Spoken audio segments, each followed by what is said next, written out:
place is awesome. I have no idea if I'm really allowed to be here, but there's no signs that say I can't. So I'm assuming I can. Oh, man. I think it's been 2 weeks since I listed my car for sale, and a couple days ago I sold it. I didn't sell it to a douchebag either. I sold it to a very nice Canadian man who comes here during the winter and goes home to the Yukon every summer.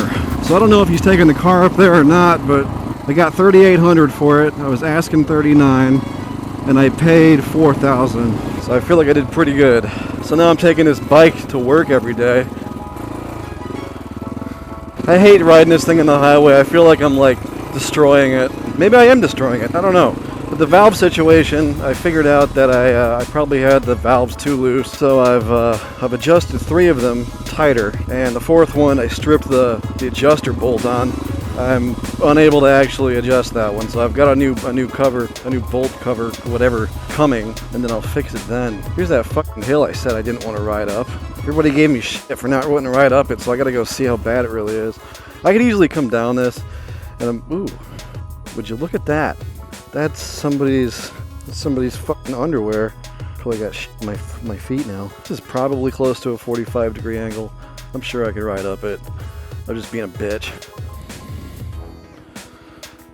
Try going down it first. I really need new boots. The zipper on my left boot's completely broken. It's only hanging on to my foot by Velcro.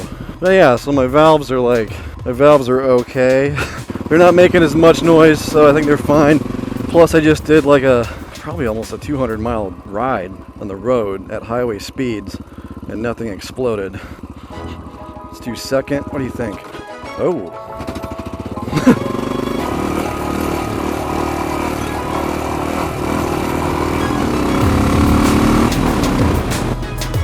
Whoa!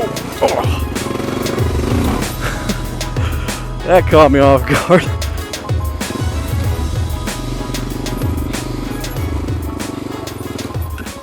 Oh, it's not even that long of a hill. I don't know, everything looks so much bigger when you're scared of everything. I'm so relieved that car is gone, honestly. It was a cool car, but the stigma that car had, I was not into. The guy that bought it from me, he said he worked on them all the time and he knew it was a dependable car. And I couldn't argue with him. So now the hunt is on for a Jeep.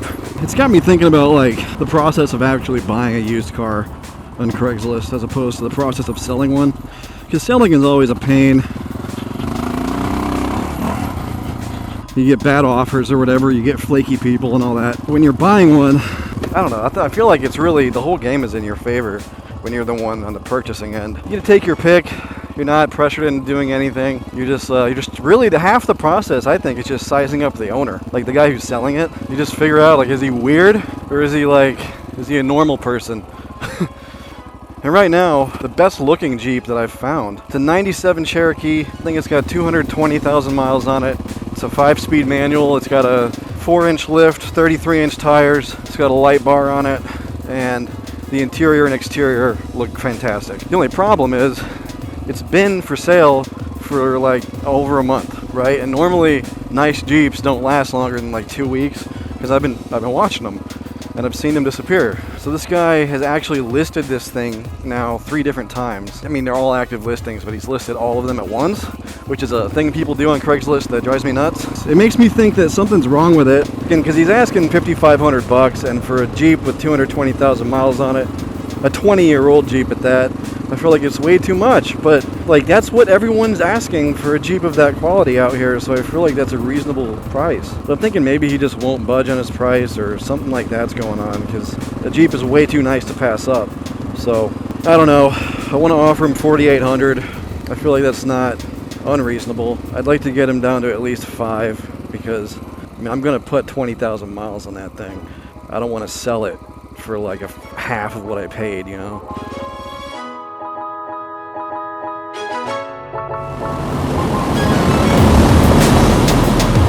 It's about 65. When I bought that ZX6R a few years ago, I was actually looking at a Triumph Daytona before I bought that, because it was priced like super well. I went to see it The guy was super nervous.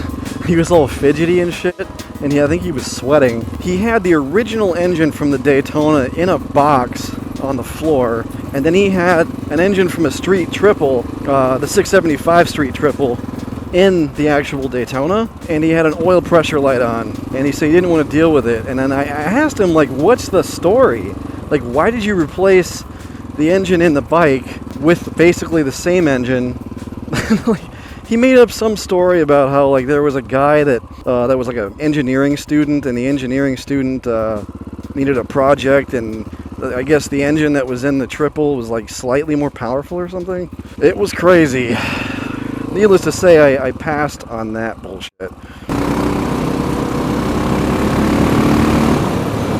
But I think buying is a lot easier than selling, because you get to be choosy and picky, especially when you have a second vehicle like I do.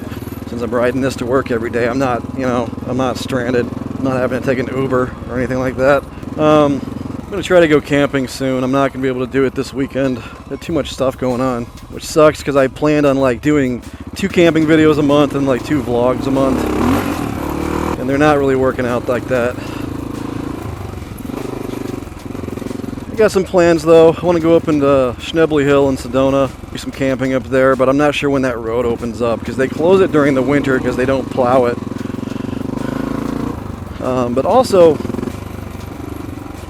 I had a subscriber send me some MREs, which I'm pretty excited about. He sent me a message on Instagram and he's like, hey, would you interested in getting some military MREs? And I was like, yeah, I can't pass up that opportunity. So I've received them. There's one of the flavors is like vegetable crumbles with pasta in a taco style sauce.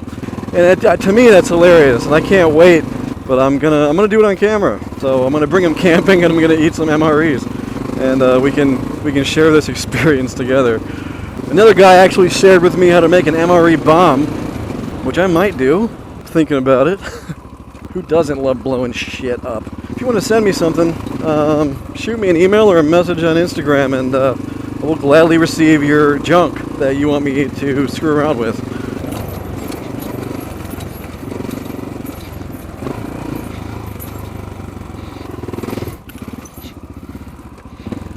Yeah, man, I think it's fun to get stuff from people, and I think it's fun because we all get to kind of share that experience.